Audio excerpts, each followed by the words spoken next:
Alrighty, guys. Good morning, good afternoon, good evening. Welcome to another episode of the Michael Lab Show. This is episode 157. I hope you enjoyed the bonus episode that I put up on the 27th. 27th. That wasn't even close to what I was trying to say. That I put up on Friday. I don't know why I got 27 out of there.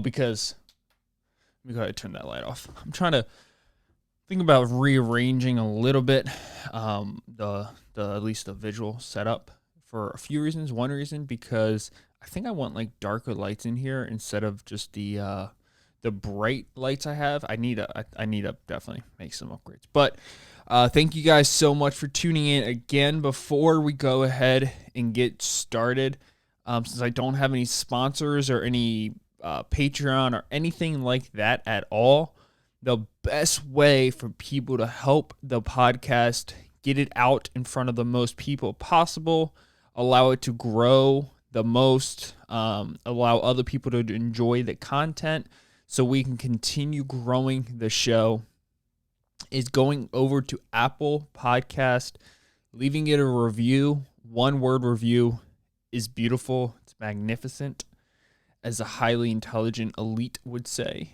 It's stupendous. It's splendid. It makes me very happy. It makes my insides feel very warm. If you guys could just go ahead and leave it a review, 5-star rating. I don't think we have any 1-star ratings. We might have a few. Now that I said that, we definitely will have a few more because people like doing that kind of stuff. Also, YouTube.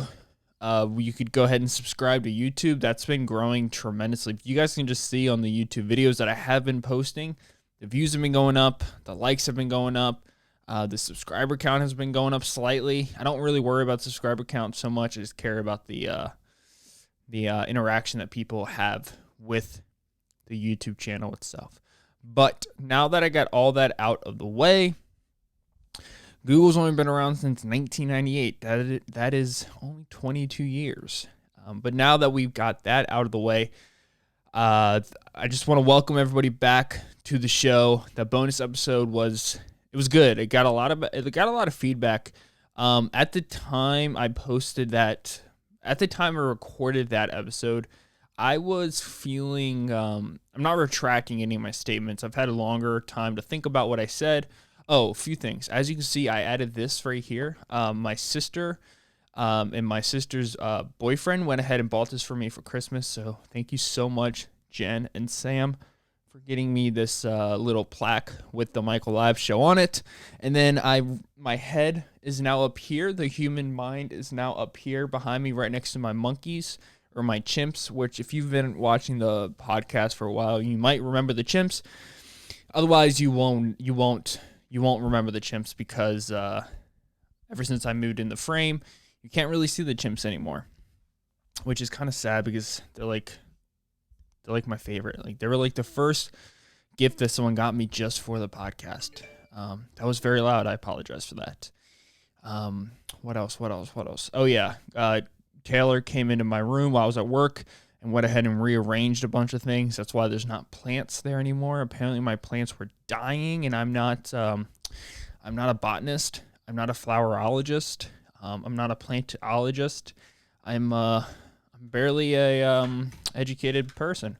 Technically, I'm not even educated yet. That's one thing that is kind of frustrating right now. I'm very much enjoying working, podcasting, saving, investing, enjoying my life.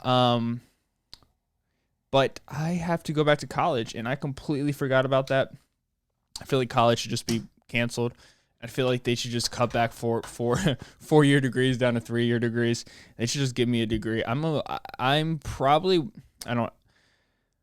I should, for the amount of time that I've been in college, I should have a master's degree. So I've been in college since I was 17. I'm 24.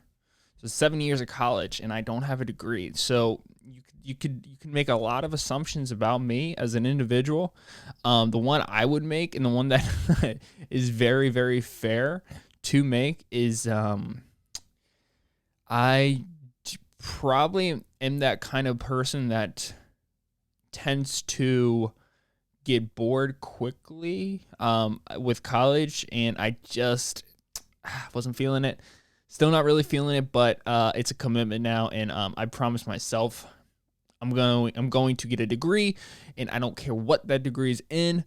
But that is my goal. But it starts, what is it, the 12th? Starts in 13 days.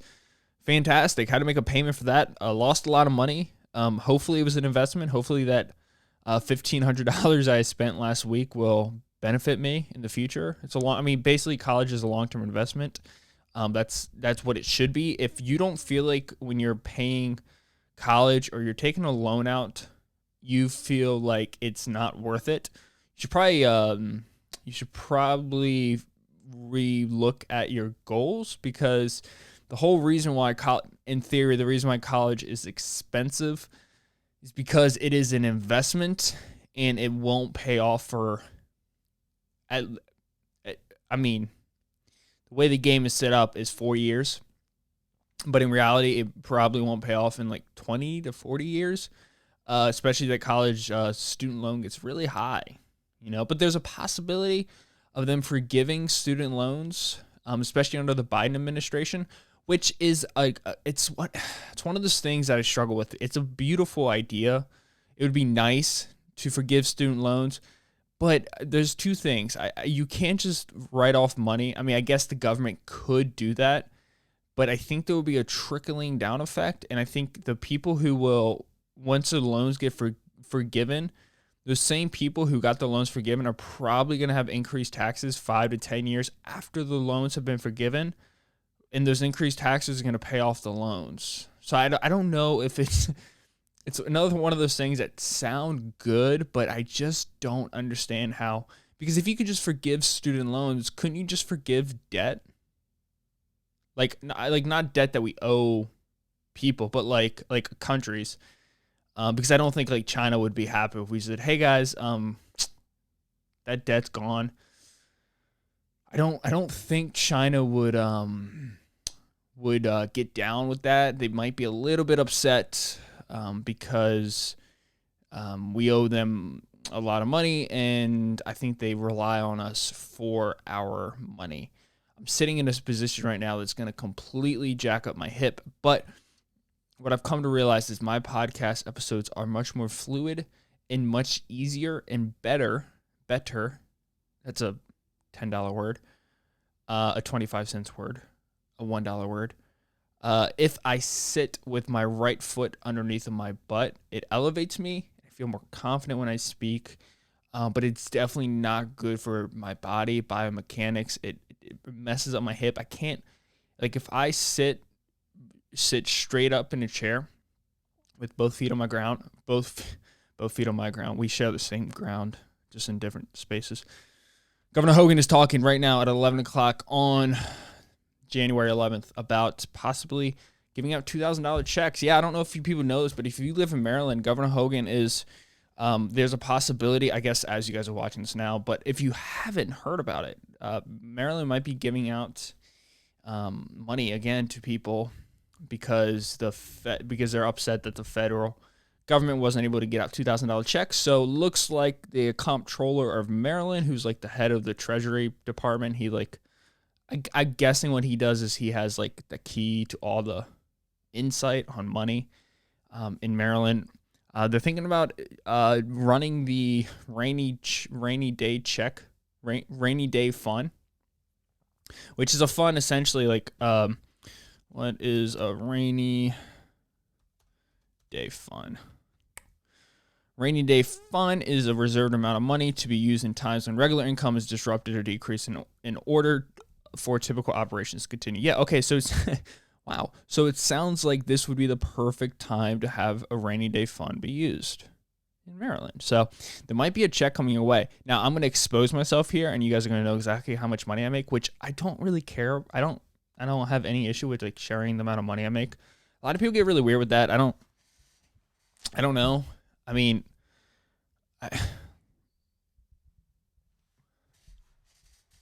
who is that?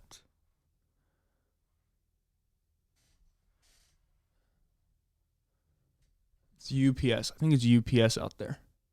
Yeah, it's UPS. Okay, cool. Dog's gonna go crazy here in a second. I thought it was our guy who has to fix our stovetop. I just don't want to be interrupted by the dog. So let me go ahead and put on both my headphones, so it's a little bit less quieter. But yeah. So it sounds like $2,000 checks will be coming, and it's for people. There she is. It's for people who make under $50,000 a year or under $50,000 a year in time of their tax returns for whatever the last stimulus package was based off. So I guess it's 2019. I think it's 2019. But that's awesome. I'm very excited about that money. Like I said, I just spent $1,500 in school, so you know where that's gonna go. It's gonna go to my next payment for school, because I paid two payments of $1,500. I have $6,000 left for school, including my last 2 semesters. I have $4,500 left over now because I spent $1,500. Right? That makes sense. Okay, that makes sense. But there was a few. I did want to get into some topics today. Oh, like I said about the last bonus episode, I hope my thoughts didn't come off too harsh to people, because at the end of the day, it was just all my opinion. And at the end of the day, my opinions could change, and they have kind of swayed a little, not too much, but a little bit since the whole incident on the Capitol. Oh, I didn't spell Capitol right the first time. So shout out to John, I think his name is, for helping me out, and because ADD leads me to forget everything that matters. But I did go ahead and get a new phone. I got the iPhone 12 Plus, which is is he still out there? Yeah, he's still out there. Which is a nice phone. I got a camera. Holy shit, I almost knocked that over. It's got a really nice camera on it. I got like this little standing tripod thing that my buddy at work gave me. So shout out to Ed. Thank you so much for that, sir.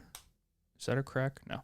It's got like a screensaver on it. It's the most mature phone I ever had, and it's so fast, dude. My old phone, which is right here, would die by 9 o'clock in the morning, 10 o'clock in the morning. This phone has charged literally all day long. And I, like, over the weekend, I watched football all day, literally 1 to 10. I got off work and I just watched football. I wrote off the weekend to just a football weekend. It was kind of like a reward for myself. UPS guy is gone. I always feel bad for UPS people here, because they probably get the shit scared out of them when they see my we have this big, huge dog, and it's super intimidating. She's like pure black. Like, she's an all black dog. Like, her fur is dark black. She has super white teeth. She's super puffy, and she's like a thick dog. She's a black German Shepherd. And like, when these poor UPS people and Amazon people come up to like drop off like a piece of jewelry or like butcher box, they're greeted at the door. I mean, obviously they don't come in, but they're greeted at the door with just this machine of a dog that looks like it wants to eat you. And it's like, this person's making $14 an hour to just sling packages into people's neighborhoods. And they probably deal with this shit all the time. I love it when I see, God, I gotta stop cussing. I love it when I see like mailmen. Like, you see a mailman with like dog treats. I mean, that's their job. Like, they get paid what do mailmen get, like $40,000 a year? How much do mail carriers make? Let's say Maryland. 24 to 37. So between $27,000 to $67,000 a year. That's how much a letter carrier makes in the state of Maryland. So let's just say 40 is break even, $40,000 a year. That $47,000 a year would be even between 27 to 67,000. And you probably don't get that 67,000 until you're like been there for like 20, 25 years. So $47,000 a year to like run around neighborhoods, put mail in people's mailbox, and almost get eaten alive by like Rottweilers and pit bulls and huge black German Shepherds, huge like regular German tan German Shepherds, like those white Siberian Huskies. That's like extreme sports. You know what they should do? That's what they should do. There needs to be a reality TV show. Has there ever been a reality TV show? Oh, they probably can't do it because it's federal government property for mail carriers. Postal Service spends millions on TV show about its inspectors. Nope, that's not cool. None of that looks fun. Yeah, they don't have like a TV show. They should though. A day in the life of somebody who is a mail carrier. That'd be really cool, like reality TV show on it. Okay, anyways, guys, I'm sorry, I digress. There was a few things I want to talk about. The first thing I want to talk about is, let me pull it up here on my notes. It's the only way I remember anything. Is congratulations to Elon Musk. This gentleman has become the richest man in the world. He is the pinnacle of capitalism. He is the pinnacle of success in my eyes. He is an immigrant from South Africa, born into a family of, semi-wealthy individuals, engineers. Made his first video game at the age of 16 or 10. No, maybe it was 10. And proceeded to develop, I think it was, I don't want to get it factually wrong.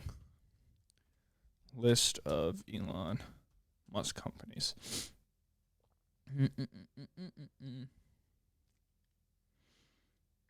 List of Elon Musk companies of all time. Oh, this looks like a good image. No. Here we go. Okay, yeah. Companies list of Elon Musk. Let's start with the first one. So the first one was X.com, I think, was the first one. X.com was one of the first companies this guy ever made. Yeah, it's not going to come up. But I think X.com got sold to... I have no idea. Yahoo, maybe? No, I don't know. And then he made Zip2. So this is one of his first two companies. He I'm pretty sure he made this while he was at Stanford. Then he proceeded to go join. He was one of the main investors in PayPal, and that led to him. That when they sold PayPal, that's where he kind of made his big splash financially. That's when he made the big FU money, where he probably never needed a job again. But a lot of people made a lot of money from PayPal. The PayPal Mafia, which I think included, here's a picture right here. It included Peter Thiel, who's a huge venture capitalist, Elon Musk. I'm just going to read the names I recognize. Russell Simmons, Ken Howery, Andrew McCormick. Peter Thiel went ahead and made Stripe, ZocDoc, Facebook was help. So all these companies I'm naming these companies were founded by people who also co-founded PayPal. So Affirm, Avent, 21 Inc., OpenAI, YouTube, Postmates, Yammer, Square, Wish, House, Palantir, Eventribe, Lyft, Airbnb, Udemy. 500 startups. I don't know. That's not a company. LinkedIn, Pinterest. It just goes on and goes on and goes on forever. But it's super neat. And so he obviously he was a big investor in that. And then he also Solar City was his company, which I think he bought out with SpaceX or Tesla. So Tesla, SpaceX, Solar City, Hyperloop, which is a big spinny thing out in LA. The underground railroad thing for cars, not railroad. Boring Company, OpenAI. Boring Company is a company to dig out the hole, so he doesn't have to outsource, because no other company would be like, oh yeah, we know how to dig tunnels under Los Angeles. OpenAI, which is his AI company to make AI that doesn't want to kill us, as he would say, and Neuralink. So congratulations, Elon Musk. Thank you so much, sir. It was great having Jeff Bezos. I'm sure Jeff Bezos will outpace you, and then you will outpace him again.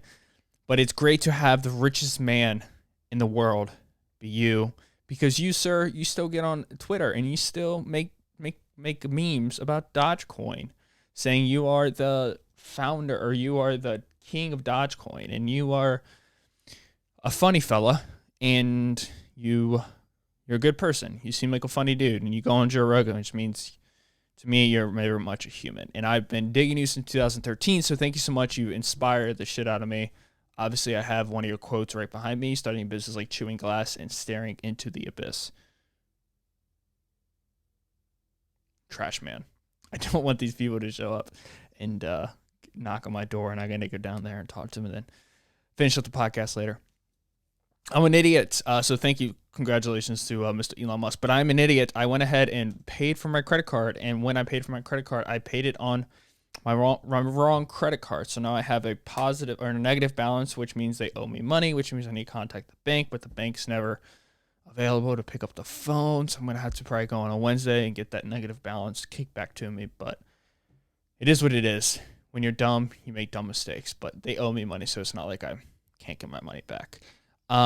A few other things I want to talk about. I just kind of want to put a bow tie on everything that happened in the Capitol and kind of the irony of everything. So, as you can tell, I don't know how the market looks today on Tuesday,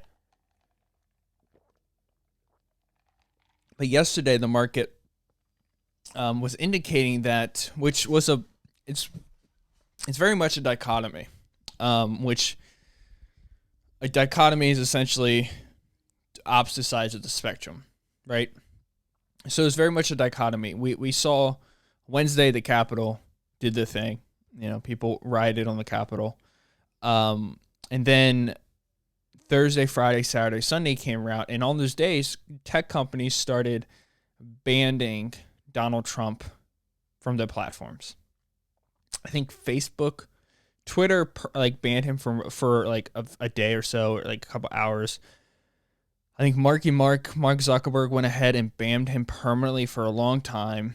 Then I think it followed by Twitter, Jack Dorsey, and then YouTube started banning him, and then all these other companies started banning him, getting rid of him, and he can never use their platforms until Mark, Jack Dorsey, the head of YouTube, and all these companies decide to let him back in. Otherwise, he can never make an appearance, which is something that I find very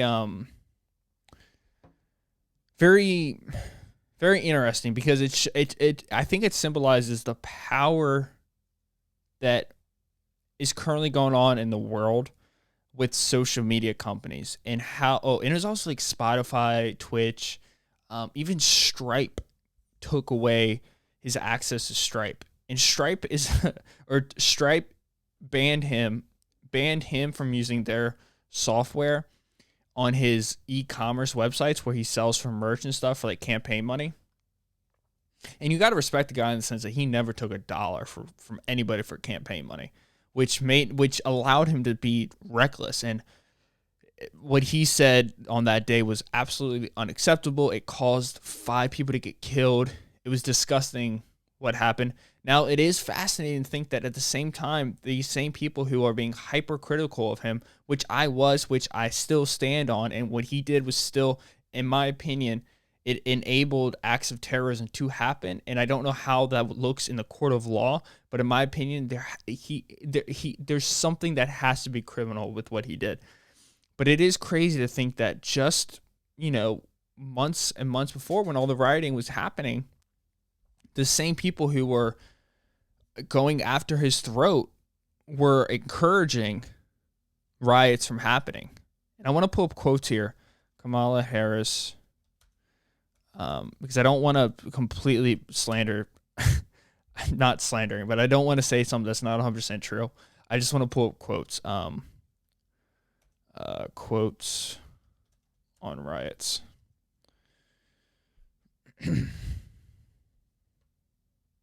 I don't know if I'm going to be able to find any, so I don't want to.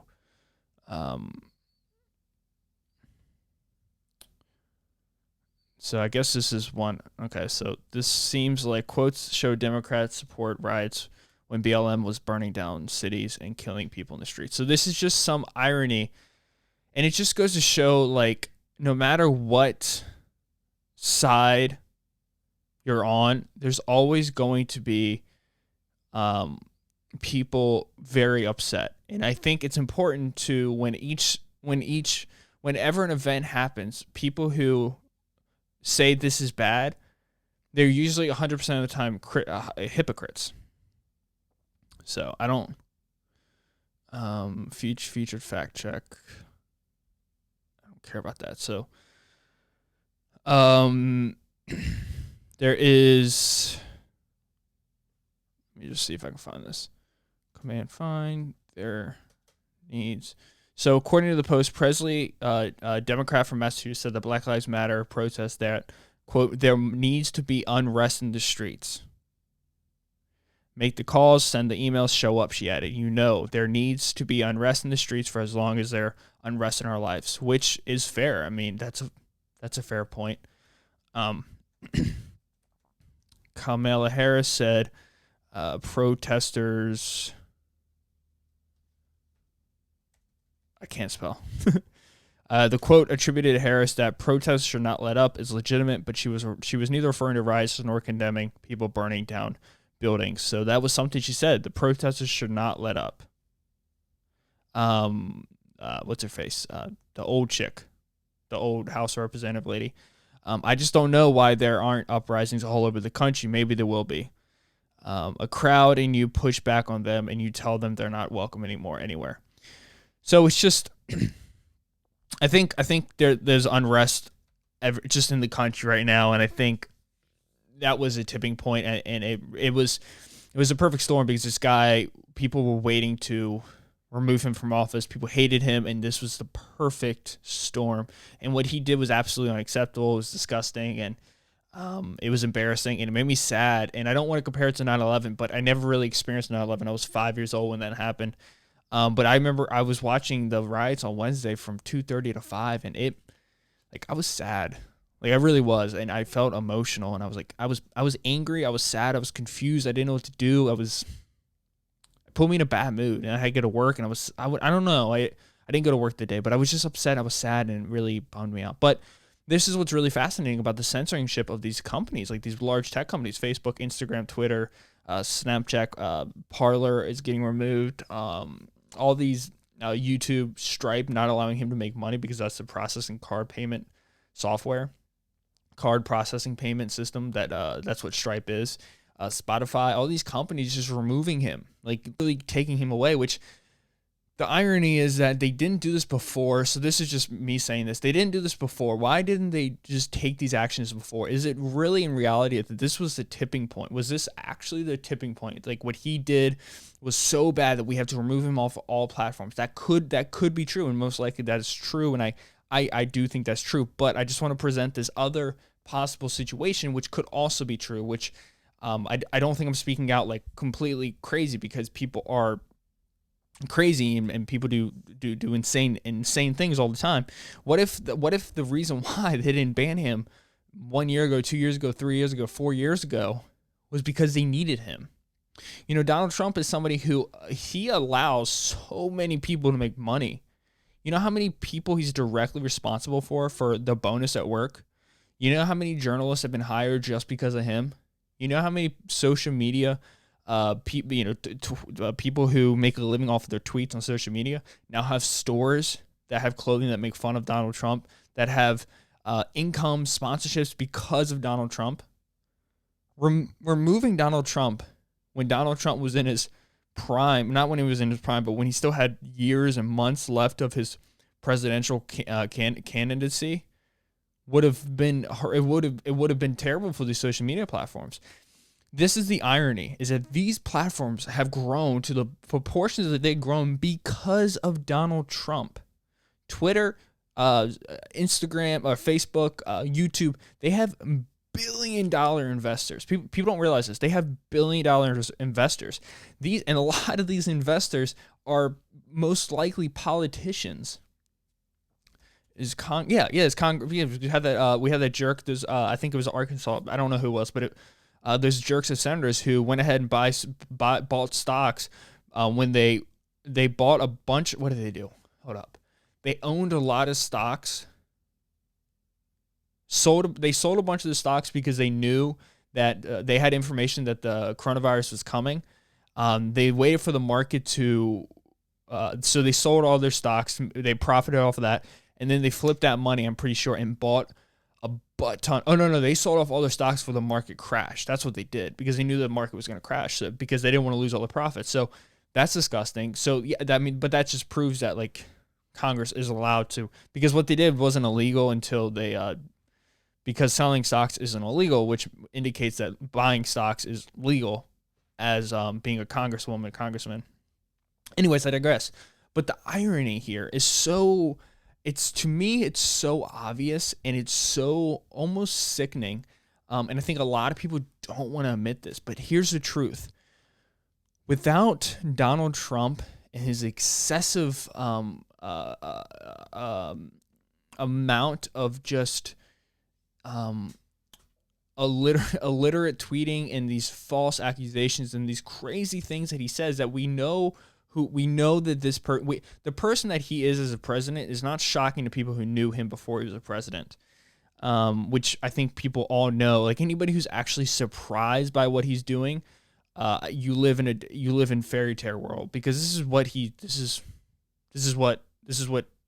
does. But the growth of these companies have been on the backbone of Donald Trump and the network of people that follow him. And it's every day Twitter was in the news. Twitter. What did Donald Trump say on Twitter today? And these investors, these people who put billions and billions of dollars into these social media platforms, this is the dark side of capitalism and money and companies in general, is there's only one room for business. Like companies have to report their quarterly earnings, their bi-yearly earnings, their yearly earnings. And it's not like the goal is ever to make less money. The goal is always to make more money. Like there's no other way to calculate growth as a business. Like it doesn't exist. And even nonprofits, in my opinion, they're nonprofit because they don't pay out profits. But when you get paid, that's not profit, that's an expense. People's salary is an expense. So even if you run even if you're like the CFO of a huge nonprofit, they can set your salary at $600,000, $1 million, $10 million, $100 million, whatever. And I'm making that up. But what, like the $10 million. But what I'm not making up is that they can set your salary as high as they want. Like, so it's crazy to think that these people because they invest, they have billions of dollars of stock in these tech companies. They need the constant news cycle to put him on repeat. Why? Because what he says is on the platforms of Twitter and Facebook, and he's going after these companies. And as these companies get more attention, they get more people to buy their stocks. More people buy the stocks, their stocks go up. It's this cycle that is so a lot of people who are really, really against him, they don't want to admit that this is truth. This is truth. That without Donald Trump, a lot of these platforms wouldn't have grown to the place that they are. But now these platforms are completely shutting him off. And I don't think they owe him anything. I'm not saying that at all, but I'm just pointing out the irony here. Like, the irony is so, to me, it's like a flame. It's so obvious. It's like a flame in a dark room. I could see it right there. Listen to this. This is what's even more disgusting. Well, it depends. I don't think it's disgusting. I think it's obvious. I think this is, a lot of people say one thing, but they do the other thing. Or they say one thing to get the response from the people they want the response from, but then their actions indicate something that's completely different. And you could see that at least on Wednesday, as of 11:30 in the morning. The stock market has completely crashed when it comes to tech companies, Facebook, Twitter, like Snapchat. These companies took like 4 to 10% hits. Why? Why did they do this? Because when these social media platforms like Twitter or Facebook, they take these political stances by removing somebody from a platform, the public loves it. Right? The public loves this because they feel good. They're like, yeah, this is what he gets. Screw you. 4 years later. But the irony there is also they're so happy that it's finally happening. Meanwhile, they've been getting played because it could have happened 3 years ago. But the reason why it didn't happen is because people have money in these companies, and you don't want these companies to crash, because as Wednesday indicated around noon, and it could still be like that. They could still be crashing, or they could they could have been going back up, but people sold and made a butt ton of money over these past 4 years. The irony is that people don't understand that the reason why the market, these stocks crashed, in my humble opinion, not a professional, don't take my advice or anything, but just the reason why, in my opinion, that they crashed is because there's two viewpoints on politics. There's the person, there's the American, there's the average day human being. And I'm not saying these people aren't the brightest people in the world, but there's a level of getting played that's super easy to get played by. And then there's these people who are in the game, right? These are the billionaires. These are the multimillionaires. These are the people that avoid paying a butt ton of taxes, but someone who's making $60,000 can't avoid it because they don't know how to. They don't know the person. They haven't played the game. They don't know the game. They don't have the book. These people sold all their stocks. The market went down because the public was like cheering for them removing Donald Trump. But meanwhile, these people are like, damn, Twitter, why are you doing that, man? They don't like that. They don't like that direction where they're going. They get scared. And I'm not one of those people, but I'm just speaking as if I was one of those people. I'd be like, whoa, like if I had billions of dollars in Twitter, I'd be like, whoa, what are you doing banning Donald Trump? I get it. I know you guys are all about, we want positive information out all the time. Like, I get it. But also at the same time, like, you're going to lose a lot of people, man. People aren't going to be on Twitter anymore. The people pulling up their Twitter feed isn't going to be that high anymore because a lot of people who hate Donald Trump, they follow him. A lot of people who hate Donald Trump follow him and love his social media platform. Why? Because, once again, they can debate and they can get on social media. They can get on Twitter and do the damn thing. Like, if I was a billionaire investor and I had, 10% of my portfolio was in Twitter, I'd be like, no, don't ban him. What are you doing? Why are you banning him? I don't like the way this company's going. What do you mean you're banning him? He is entertainment. And isn't social media entertainment? Don't we want him? Why is Twitter a news source now? We don't want to be a news source. Who cares what he says, right? And this is hypothetical. Who cares what he says? Like, I don't care what he says. I'm invested in you to make money. That's why I gave up money.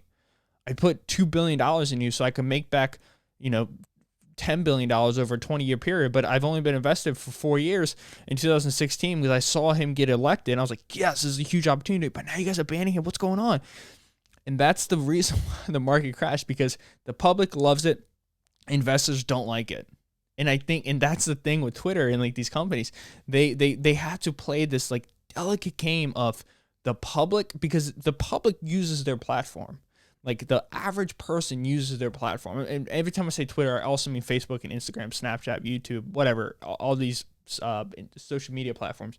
Maybe not Parler, but all these social media platforms. The public is the one who uses it. The public is their customer, right? And the other customer, like, your data is their customer. They sell your data. That's how they make money.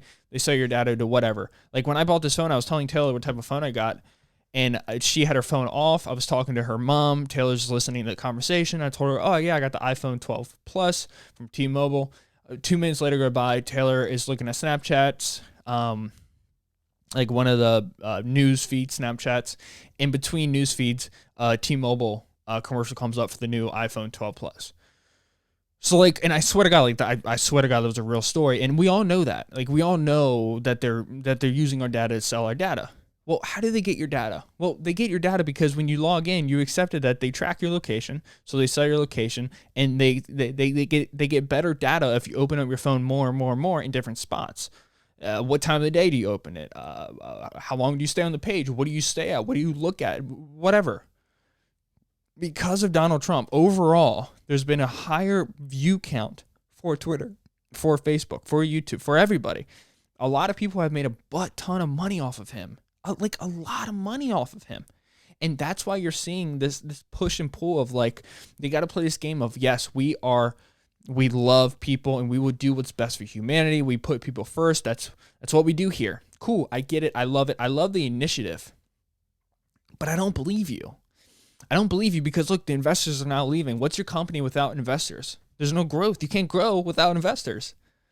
Because the public isn't, they're making you money, but these investors are giving you billions. and that's why the title of this podcast is like it's something on the lines of just make sure Taylor didn't text me because I feel bad. Is like social media, Donald Trump, something like that. Like Twitter needs Donald Trump or whatever. Social media needs Donald Trump. Journalism needs Donald Trump because it's true and it's so dark and people don't want to admit it. Even that's why they still want to. I don't actually know why, but I would assume one of the reasons why they want to continue to impeach him even after he's out of the presidency. Maybe let me look this up. Can you run for president after impeachment? Explain. Trump is heading for second impeachment. Here's how it could play out. Trump self-pardon. He can pardon himself. That's so funny. I love it. That's so funny. I don't love it like that's like a good thing, but I think it's hilarious. It's kind of funny. Hogan introduces Relief Act to provide stimulus. Oh yeah, I gotta look at that. I gotta watch that. Watch it. Okay. Anyways, guys, I'm gonna go ahead and end this podcast, but I just want people to realize like this is reality. It runs deep, man. People need each other. These companies need Donald Trump as much as you don't want to admit that. They really do. And unfortunately, that's the way the system has worked. But I am excited about the future. I think it's going to be an exciting future. I think it's going to be I think it's going to be a great future. I think people are going to be very happy, and so that's it, guys. I don't have much to say. I love you guys so much. Make sure you guys do everything that I said about checking out the podcast and all that good stuff. Helps me out a lot. I'm going to go ahead and listen to Mr. Hogan talk, even though he hasn't talked yet. Oh, wait, yeah, he did. Okay, so I'm going to go ahead and watch this. Thank you guys so much for listening. Make sure you guys do your thing. I'll see you guys in a few days. Peace out. See ya. I'll see you guys on Thursday. See ya.